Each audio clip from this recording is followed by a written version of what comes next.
Hello, and today I'm really delighted to be joined by Caron Kipping, who is a survivor of domestic abuse and is a domestic abuse expert, having trained as an independent domestic violence advocate and having worked in the sector for many years. She combines her work with the Dash charity with supporting clients privately as a divorce coach, specialising in abusive and controlling relationships. Caron is also the author of Recognition to Recovery: How to Leave Your Abusive Ex Behind for Good, which is actually on my desk. And it's not on my desk because I was talking to Caron today randomly. It's on my desk because it's a fabulous book, and I was writing an article about domestic abuse this morning and was quoting Caron. So Caron, welcome. Thank you. That's really kind. Thank you, Tamsin. It's a pleasure. Thank you so much for joining me. This, I have a feeling we could probably talk for hours on this subject. Days, probably. Yeah, probably. I want to start off by just talking a little bit about my own personal naivety around domestic abuse, because we were introduced by a fellow financial advisor about 4.5 years ago, I think, when I first started doing work in divorce. And they said, you must meet Caron. She's fabulous. She does a lot of work in this area, and she's a divorce coach. And we talked, and I said naively, oh, well, I don't think I'll be working with people who would be kind of suitable clients for you. Fool, slapped myself ever since, have recommended a fair number of clients who've gone on to work with you. Because I didn't realise, I don't think, that this issue is as widespread, let's say, as it is. So I think to start with, it might be a good idea to kind of put a definition around domestic abuse, because what we're not talking about is just physical violence, are we? Absolutely not. And, you know, if you look at the statistics that come out of the research around domestic abuse, the stats show that 1 in 4 women experience abuse in a relationship, 1 in 6 men experience abuse in their relationship. But they are only the people that we know about. There's a lot of people that are going through this that we actually don't know about because they don't come forward, and also because they don't actually recognise it as being abusive. So, for example, lots of my clients will come to me. I naively, like you, when I pushed out into divorce coaching, thought, is there really a need for it? You know, are there going to be people coming forwards that are in abusive relationships? I didn't think many people would come forwards, but yeah, like you, have been inundated ever since. But some of those clients that do come forward don't recognise it as abusive until I point it out to them that actually what they are experiencing is emotional abuse. It is coercive and controlling behaviour. So it's that manipulation, it's that being made to feel that you're not worthy. It is being belittled and criticised on a daily basis. That is abusive. And there's a real power imbalance in their relationship. So they don't feel able to speak up for themselves. They don't feel able to challenge. They feel bullied within the relationship. There's a lot of controlling behaviour, usually related to finances or around the children. And so, yes, it may not be physical. For some people, that physical abuse comes much later on in the relationship, or it doesn't happen at all. But what they experience is, you know, years and years sometimes of emotional abuse, you know, being isolated from friends and from family and from any kind of support network, being made to feel like they are completely dependent on their spouse, And that has a huge impact on you. And if you get to a point where you feel really uncomfortable with it and just think, actually, I'm really miserable, I'm really unhappy, I don't want this anymore, and I think we should separate, that's quite often the time when the situation becomes worse, when they feel frightened of the future, when the bullying can become worse, you know, they get dragged into court proceedings, you know, it's costing them a lot of money financially. So there's a, you know, there's so many things to consider. And yeah, that's where I spend a lot of my time, is unpicking some of that stuff, helping clients see the reality of their situation, but take a bit of control over it as well. Yeah, absolutely. I think, I mean, so much from what you've just said that I want to talk about today, and it is a little bit where to start, but I know that often it isn't an obvious and immediate thing that you're in a relationship and there's obvious signs of abuse from day one. It can take time to, I don't want to like build up. Drip. Yeah. Drip effect. Yeah, absolutely. And that the isolation that you talked about is something that I wanted to mention, because I know we're going to concentrate on post-divorce, but the isolation that you find yourself in, and it is a finding yourself in situation, isn't it? Because it's not an immediate, like suddenly all your friends disappear. It's a slow, your friends and family are distanced from you over a period of time.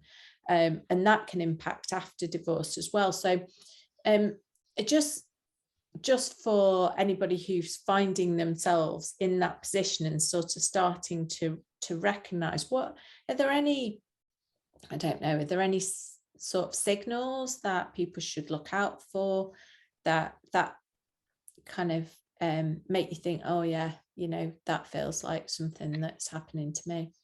Yeah, so isolation is one of the most powerful coercive and controlling tactics that people use. Yeah. And the isolation tends to start from an early stage in the relationship, because the quicker they can isolate you from other people, the more power and the more control they have over you. Right. So like you say, it may not be obvious. It may be that, you know, they sell it to you almost like it's a good thing, right? So it could be, you know, oh, well, maybe we shouldn't live near to your family. Maybe we should move into this bigger house. Maybe we should move nearer to where I work, you know. So they're kind of selling it to you like it's a good idea for you and maybe for the children, but actually their intention underneath it is to distance you from your support network. So maybe they're not going to particularly like any of your friends or family, because anybody that is a good influence around you is a potential threat. So everybody that comes into your world is a threat to them, because they could potentially call out that abusive behavior. They could boost your confidence so that actually you feel more able to stand up and say no. So they're an influence, a positive influence. And so the person that's been abusive wants to get rid of any opportunities for that positive influence. So they may say things to you that make you distance yourself from your friends and family. So they may tell lies about, you know, your friends and family. They may say, oh, so-and-so said this about you. You know, I don't think that's right. I don't think you should have so much to do with them.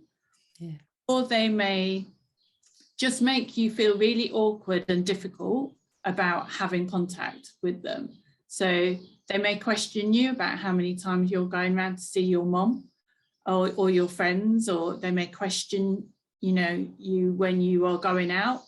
They may send you repeated text messages while you're out. So it becomes really stressful, and in the end, you isolate yourself, you stop going out because you go, do you know what, it's just too much hassle. It's just not worth it. I may as well just stay home. Or you may start to feel really uncomfortable when people are generally having conversations about home life and relationships. You may not feel able to talk about yours.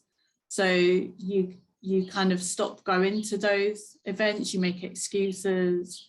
You make excuses for your partner as to why they can't come, or, you know, why they have to come even when they haven't been invited. So you're kind of covering up for their behaviour and protecting them all the time. So other ways that you can feel isolated is by not having any financial independence. So you don't feel that you can spend money on the things that you want to do. You may not feel able to work, or be told that you don't need to work, because your spouse can support you. Underneath that, which might seem like a nice thing, oh, I don't need to work, you know, but the intention is to stop you from having friends, from having independence, from having confidence. You know, it's to keep you at home in that little bubble where they can control you, they can monitor you, they know where you are, they know what you're doing. And so it goes on and on. Yeah, it really is horrendous. And as well as you being told stories about what your partner thinks of your friends and what they're saying, it can often happen the other way around as well, where your partner's going to your friends and telling them things that you've said, lies, and turning them against you as well. I've certainly had a number of clients who've been in that position where they've been isolated by lies being told to the people that they were friendly with. And when your partner's very charming and very believable, that's difficult. So if we think about how somebody in that position who comes out of a divorce, who's been completely isolated, whose friends have been turned against them, or they aren't sure that they're friends with the people they were, they've been distanced from their family. Are you starting completely from scratch again? Because that sounds a pretty scary place to be to me. It is scary, but it's also a baseline to start from. You can build from that. So, you know, there's nothing to stop you from reaching out to old friends to say, hey, you know, we haven't been in touch for a while. This is the reason. You know, the reason is because I was in a difficult relationship. However, we're now separated. You know, open up to them. You know, you don't have to protect your ex, as they are, you know, anymore. You can be honest about what the situation was, and you can say, look, hands up. You know, I wasn't able to contact you. I did feel uncomfortable, but that's because this was going on. And it's really nice when you are able to reconnect with those friends again, and they can be understand it. If they're not understanding, maybe they've listened to your spouse's version of events, and they're believing that, then, you know, that's their choice. Maybe they'll see in time that that's not the correct version of what's happened. But then at least you know, and, you know, you can choose to have them in your life or not have them in your life. You know, I think once you have come from being so controlled in a relationship, now's the time to really figure out who you want in your life. You know, you only want people that are there to support you, help you, be positive around you. If people have their own judgments, then, you know, that's up to them. Let them go. They may come back in time, they may not. But, you know, now's the time to really consider who you want to be around. Really tap into the support from the people that do support you. You know, your friends and family that do get it, that have seen it in action, if you like, that are there for you to support you. And you don't need lots of friends in your life. You know, you just need a few key ones. And maybe you make new friends.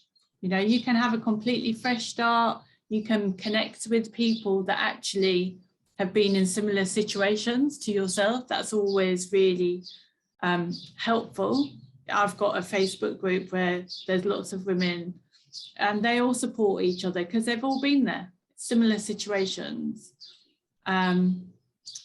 Yeah, so friends and building up your confidence, getting back into the workplace, really kind of thinking about what it is that you want to do with your life now and who you want to connect with is a good starting point. And then you just keep building from there. Yeah, absolutely. Well, if you can let us have the link for your Facebook group, we'll put that in the show notes, and then anybody who's... Well, it's a private Facebook okay group, so right. Nobody gets in that group unless they're invited in by me. I'm fair very enough on that. just because some of the women, there is a safety aspect to it, of course. And they want to feel that they are in a safe space. And so I do have to go through a bit of a scrutinizing who's coming into that screening, because it's very personal, the stuff that they talk about in the group. But it's I love it because, you know, they get a lot of strength from it, because about that isolation, we don't talk about it. You know, we kind of carry that shame that we shouldn't really carry, you know, for what's happened, because it's not our fault. But you know, if you can connect with people that have had a similar experience, you don't have to justify yourself to them. You don't have to prove anything. You know, if you're having a wobbly day, you know, you can have a wobbly day, and that's fine. Somebody in there will lift you up and say something that will help. It sounds good, and a good safe space. And you know, if you've been in this situation, you absolutely need a safe space and people that you can trust around you. So I know that kind of we've talked about the issues that come from during the relationship that carry on after the relationship, but one of the, I suppose, the big fears that people who've been in an abusive relationship have is what, you know, is it going to carry on after, even if we're not in the same house? Are they going to still be able to control me, have power over me? What are some of the ways that you've seen that type of control going on post-divorce? I mean, I have to be realistic and say, yes, they are. Yeah. They're not going to change their behaviour just because you've left. You know, they are going to feel like they are the victim in all of this. They are going to still want to try and have that sense of power and control over you. And the way that they tend to do that is through financial control, or through the children, or through emotional abuse, and using any kind of communication that you have to have between you as that opportunity. So they will constantly seek out those opportunities. They will send you emails, and it will be a long email, and there will be probably 2 paragraphs in there that is actually about what they need to communicate with you about. And it might be, you know, criticizing you, making little comments, you know, making you worry. They may use opportunities when you are kind of handing over the children for contact, or you know, taking the children back. They may use that as an opportunity to say things that are going to make you worry or stressed or fearful. So I think you have to accept that they're not going to have a personality change overnight. You are going to have some of these issues, but what you can do is you can try and shut down those opportunities as much as possible. And you can learn a few strategies that are going to help you deal with that. So it means that, yes, they are still going to try and dictate things. They are still going to try and have that level of control. But what you can do is make sure that that behavior doesn't impact on you as much. So you get stronger, you learn how to manage that behavior. You have a few tools in your toolkit to help you. and you change the way that you think about it, you change your mindset so that it's just a little part of your life. It's not all of your life, right? Because that's exhausting, right? If you've separated for a reason, and you want to get on and move on with your life. So you have to find a way of managing it and putting it into perspective, and I call it compartmentalizing. So you think about it as and when you have to, and other than that, you focus on everything else that's going on in your life, which is all the positive stuff, right?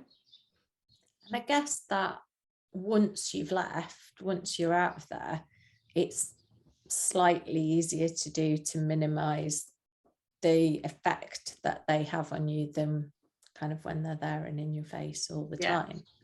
Yeah, absolutely. Because you have got distance from them. You've got physical distance and you've got emotional distance too.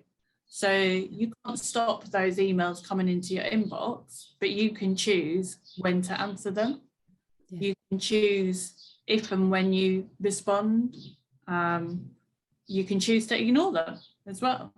And you can choose how to feel about them, right? Yeah. So yes, having that physical distance definitely gives you that headspace so you can start to recover, and then you can start to feel stronger. Makes it more manageable. Yeah. So it's not likely that the abuser is going to have a personality change. No, as much as we wish they would. No. Do you find that that when an abuser finds a new relationship, that limits the kind of desire to control, or actually does it not make a blind bit of difference and they'll just carry on? It depends. For some, that gives them a new sense of direction, if you like. Yeah. So if their behavior is not working with you, they may, unfortunately, repeat the same patterns in the new relationship, and they will move on. And for some people, they will move on very quickly as well. Right. You know, they will move on from relationship to relationship and keep trying to keep that control. Usually relationships don't last very long if they're that type of, you know, personality. And that can, as awful as it is for the person that they're in the new relationship with, for you, that might make your life a bit easier. But for others, they will be like a dog with a bone, and they won't care if they're in a new relationship. They will still keep that focus and attention on you because they are still carrying that resentment towards you. They still feel like you should never have left them, and that they need to do whatever it takes to feel better about themselves and to punish you for that leaving. So I know it's a horrible concept, isn't it, that somebody would go to those great lengths to punish you just for leaving, but that's the way that they think, which is why it's important to get that support, to know the strategies, because if you're going to have to deal with this person for the next few years, you know, particularly if you've got very young children, you are going to have to deal with them for a long time. So you've got to get smart, and you've got to get stronger, and you've got to get some strategies, because otherwise you are going to be exhausted. Yeah, and absolutely. It's difficult then, because you do think, what was the point in leaving? But you have to put it into perspective and focus on all of the positives that you have got now, the opportunities you have got to recover and to move on, no matter what they do. Yeah, absolutely. I've heard it said, and I don't know how true this is, and I'm sure you'll tell me if it's utter nonsense. But I've heard it said that people who have been attracted to abusers are attracted again to that same sort of personality type in the future. Is that true? And are there things that we should be on the lookout for, that should be waving the red flags and making us run away before we get too deeply into anything. It definitely can be the case. That's why we talk about breaking the cycle, because as abusive people continue the cycle, they will go from relationship to relationship. So will the person that has been the victim of that abuse. They can go from relationship to relationship, hoping that the next one is better. Sometimes if the next relationship isn't as obviously abusive as the last one, they can be lulled into a false sense of security, think, oh, it's okay. Then they find themselves much later on again, having found themselves in a very coercive and subtly abusive relationship. So absolutely, yes, you can end up, unfortunately, falling for the same scenario again, which is why it's so important to recognise those early warning signs. Okay. So what we're looking for. This is something I am absolutely passionate about teaching people. When they come to me, I'm like, don't worry about dating after your relationship. You've just got to be smart, right? There are nice people out there. Not everybody is abusive and controlling. There are really nice people out there. You are absolutely 100% able to have a healthy relationship after an abusive relationship. You've just got to know what you're looking for. Don't be swayed by their persuasive tactics, and know those red flags. So the red flags, key ones, are when it's moving too quickly. All right, so you've only known them 5 minutes, and the next minute they want to move in with you. They're declaring undying love for you, declaring that you're soulmates, want to get engaged, want to meet the children, all of that kind of stuff. That's a definite red flag. Okay. The way that they talk about their previous partners, listen to that. That can be a red flag. If they have got children with their previous partner and they're not allowed to see those children, you have to question why, right? And listen to the tone of how they're talking about their ex-partner. Are they always saying, oh, she was a bit, she did this, she did that, she hasn't let me see the children, blah, blah, blah. If it's very kind of accusatory and it's always their fault, if they're always making excuses about other things as well, they can't hold a job down, they've been sacked from their job because it's the manager's fault, it's always everybody else's fault, right? It's never their fault. So if they're never able to take responsibility for anything, that's a red flag.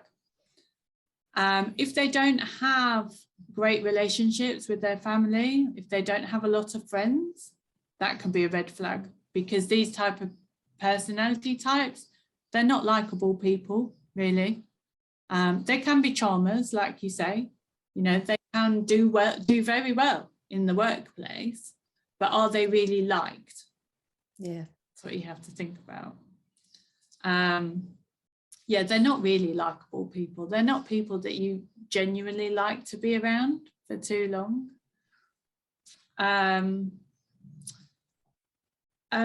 What are the red flags? Oh, there's so many red flags. There are so many red flags. If they're trying to put pressure on you to do things that you don't want to do. If they are being very cagey, if they're changing their story, sometimes, you have to be very careful with online dating now, because people tell so many lies on online dating. They, pretend to be people that they're actually not. Some they pretend that they want a relationship. Actually, no, they don't. They just want a bit of sex on the side, or, they might even be married already still. So you've got to do your research. You've got to stay safe if you're doing online dating. But don't discount it. I have known people meet people online and go on to have very happy relationships. Oh, me too. My best friend married her absolutely fabulous new husband online, and he is the best thing that's happened to her. And he is lovely, absolutely fabulous. So yeah, absolutely. There are definitely occasions, I suppose it's, if you're coming out of a a bad relationship, of an abusive relationship, you just want to be a little bit, take things slow and be super careful that you're not falling for the same guy again. I suppose you've got to educate yourself. All women. And also don't jump straight into another relationship. You've got to take some time for yourself afterwards. You know, you deserve it, first of all. You're never going to get this time back again.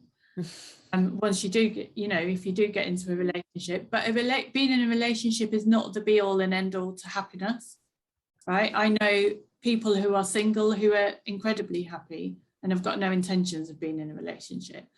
You know, we're brought up to think that being in a relationship and having 2.2 children and, you know, having a happy, you know, family home with a white picket fence and everything is like the goal. You know, it doesn't have to be the goal. You've got to love yourself first. That's really, really important before you get into a relationship. And you've got to know what you want in a relationship. You've got to learn from the past, learn from the mistakes, and really understand what it is that you want. And if you don't really understand that, then you shouldn't even be looking for a relationship, because you're going to end up in trouble. Yeah, no, totally agree with that.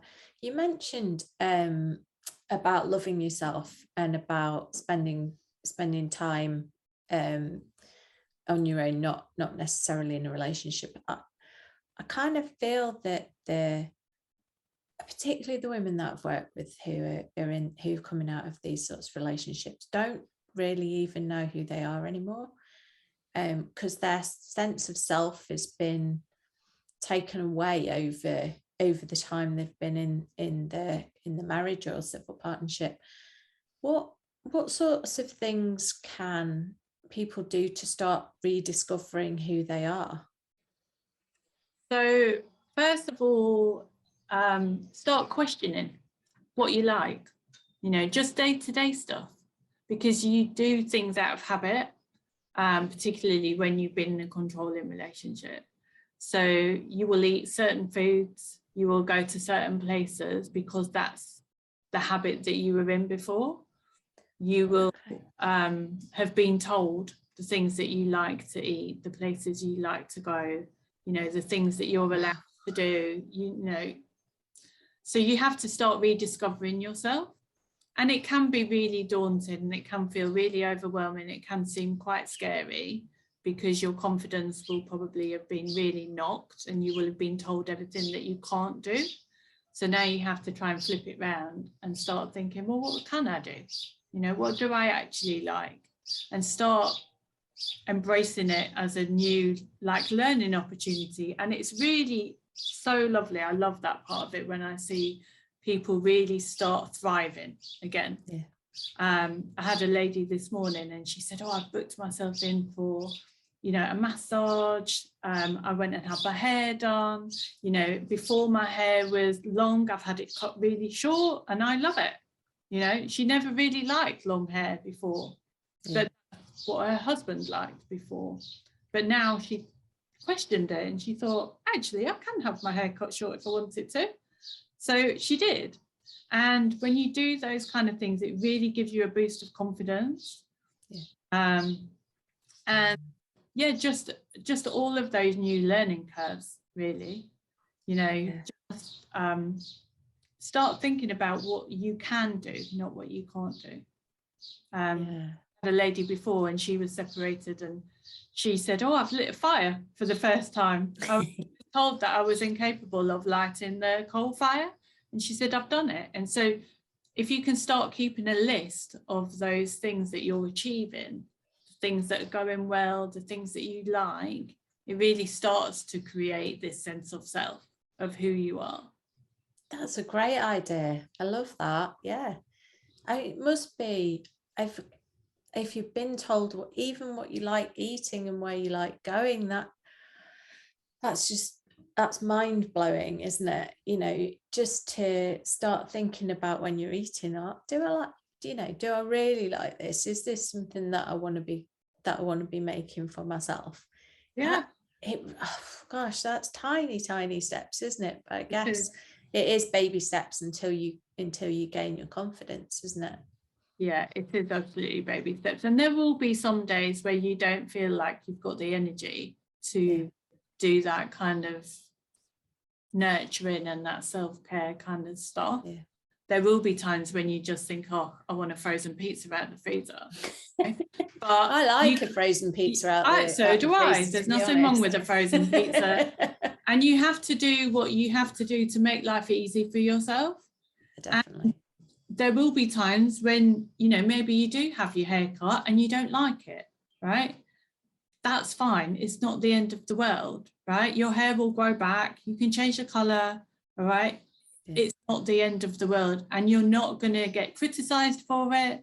You're not going to get berated for it. You're not going to have a 3-hour conversation about how awful your hair is.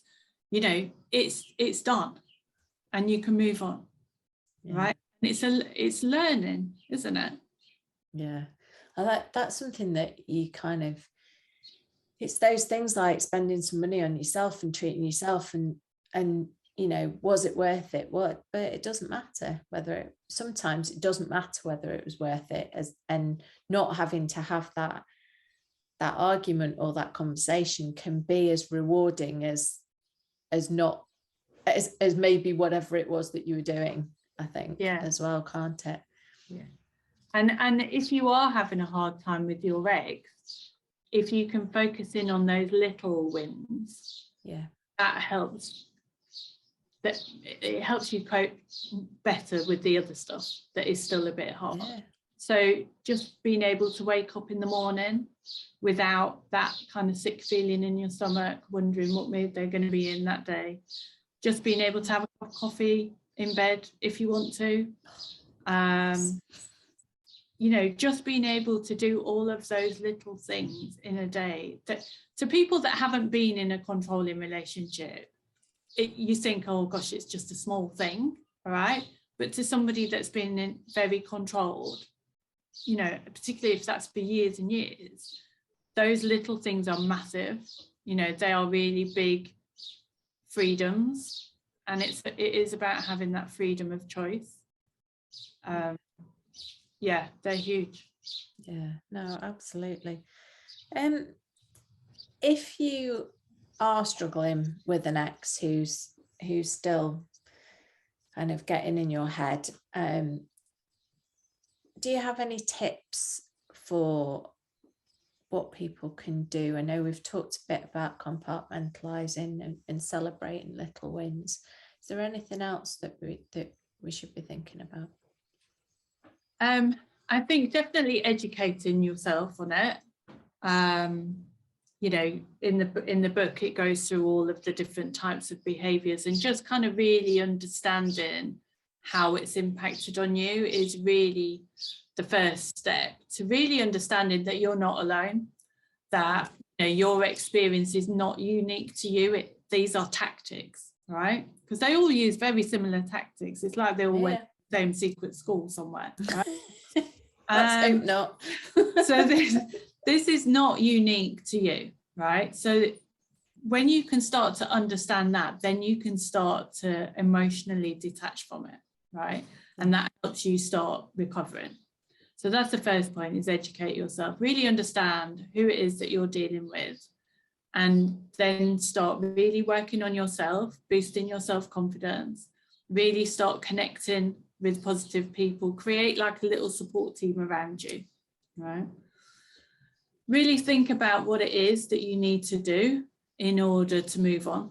So the practical stuff, right? Start really working on the practical stuff, but really factor in some of those things that are going to help build that resilience for you. So I use a technique called the ABC technique. It's one of the most powerful things, I think.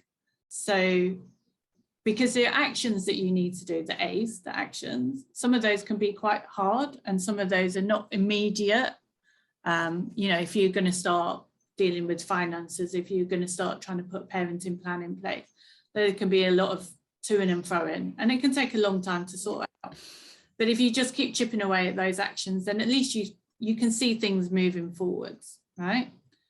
But you can't just focus on the actions, otherwise you'll be drained, right? And you need someone a bit more positive in your life, right? So do your B's at the same time, right? Diarise in those times to do those things that help you cope better, that make you feel happier in yourself, all right? To build your resilience. So that's your B's, building resilience. So that is booking in a yoga class, you know, doing a meditation online, going and getting your hair cut, booking in a coffee with a friend, going for a walk, sitting in the garden, just actually sitting there going, do you know what? I can sit in my own garden, right? Don't have to talk to anybody. I can just enjoy listening to the birds. How nice is that, right? Yeah. And that is so important for your mental well-being and your strength. And then your C's, creating a happier future, that is focusing on the future and looking forwards, because it's so easy to get stuck in the here and now and what's difficult, to go over what's happened in the past, to be wishing that things had been different. You know, you can't get stuck in that. You can't change it. So there's no point going over and over it, right? It is what it is. Start focusing on the future and where you want to be. Start booking a holiday, searching a holiday. Start looking at new restaurants that you want to go to. You know, if there's things that you've always wanted to do that you could never do before, do them. Get them booked in. Go horse riding. Just, you know, contact a friend, right, that you haven't spoken to for ages. Book yourself on an online course. Maybe you want a career change. Maybe there's some big things that you want to do, but maybe there's some little things, little goals that you could look at first.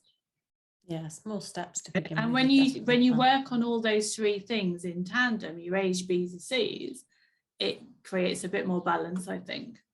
Yeah. Which makes things easier. No, that's definitely good advice. And just remembering that it does get better. It does get better. Yeah. You absolutely have the power to make it better. Doesn't matter what they're doing. It does get better. Your children get older, all right? You get stronger, you get smarter. It does get better. Yeah, no, it absolutely does. I know that in an ideal world, I would introduce you to somebody in an abusive relationship so that you could help them prepare to leave and work with them all the way through. But in reality, I know for me, I don't tend to meet those people until they've left, which is great because they've left. But, you know, as you say in your book, they've probably tried that. I think the average is 8 times, isn't it? Before you actually leave. So they've probably been in a pretty horrible position for quite a long time and been trying to leave for quite a long time. And I think, but I know how much you've helped clients that I've introduced you to at that stage and going through the divorce process. What's the position after divorce? Do you, because you're called a divorce coach, do you work with people after they've come out of the other side? So if they weren't ready, like my feeling is that as soon as I meet somebody, if they're struggling emotionally, like they need to see someone, whether it's a divorce coach like you, whether it's a therapist, whether it's a counsellor, whatever, they need emotional support as well as the legal people, as well as the financial people. It needs to be a team around them. But afterwards, if they've not been ready beforehand or not had access to the finances, I suppose is the other possibility, because quite often the finances are locked down for people in this position until they come out the other side and maybe get their settlement. People can come and work with you anytime, yeah? Anytime. So they can come if they're in that abusive relationship and just thinking about leaving, thinking about ending that relationship, and they just want some clarity on what their options might look like, on how that conversation might happen in the first place. You know, we can go through all of that, and it's all done at their own pace. You know, there's no pressure to actually follow that through. It has to be their choice. Sure. But at least I can help them cope a bit better. I can make sure that they're safe, and you know, and at least they'll be aware of the options. If they're not ready, that's absolutely fine. They can come back to me when they are ready. If they're right in the middle of the divorce process, again, that's absolutely fine. You know, I can support them through that. I can help them make decisions as they go through that process. And similarly, when they come out and it's all done and dusted and they've got their settlement and the divorce is done, at that point, that may be the time when it really hits home what they've been through, and they start to have a wobble. They start to struggle, and they maybe don't know what direction their life is going to go in now, and they struggle with that. Absolutely, that's when I can help them with all of those tools and techniques that will help them move on from that. So I help people at all different stages, people that are separating, that aren't married, people that, you know, it doesn't matter what their financial situation is. If they can't afford the one-to-one coaching, or maybe the regular coaching isn't for them because they've got very busy lives, they just physically cannot fit that into their schedule, they can dip in and out. So they can have what I call hotspot sessions, where we will just discuss very specific stuff, and then they'll go away again and carry on. And then I have other different things which are all completely free. So like you say, there's the book, there's the Facebook group, there's a newsletter that goes out monthly. There's the coaching, the live group coaching sessions that I'm just starting to deliver now. And the first one is on Sunday around communication. Yes. The next, I started with the hot topic because that's usually, yeah, I thought go for the thing that everybody struggles with the most is that communication. How do I word an email? How do I respond to this? You know, it sends people to real panic. So yeah, and those again are you know, they're £25, so they're lower cost, but you know, there's different options for everybody. It doesn't matter what your budget, what your time constraints are, you can get the help. And like you say, it's about having that support team around you. Yeah, no, absolutely. And I think that if I've learned anything from the last 4.5 years, that it is about making sure that people have got that emotional support. That's as valuable as anything, but because it's the support for what they're going through, and you're not the only one, and other people have been there, and it doesn't make you an exception. It doesn't mean that you've done something wrong, but it's also about building themselves up for the future. I was kind of liken it to a caterpillar in a chrysalis, and then as they come through the other side, like you said, time does make things get better. And I've seen a client there's one in particular who had a coercively controlling husband, and she was one of the first clients that I worked with, and I've seen her literally grow wings and fly, and she is about to launch her own business. She's changed direction slightly. She's got a group of friends now, which she didn't have before because ex had isolated her, and just to see that growth, it's a beautiful thing to watch, and it makes our life, our work worth doing, doesn't it? Yeah, it really does. And when you can tell those stories to other clients as well, that gives them that they can do similar things. Yeah. And that, you know, they absolutely can. And when they have that emotional support, it makes, although that divorce journey, that separation journey is difficult, it makes it easier because they're not alone, because they can call somebody up to talk things through, because they can make better decisions as well that actually impact their lives in a more positive way.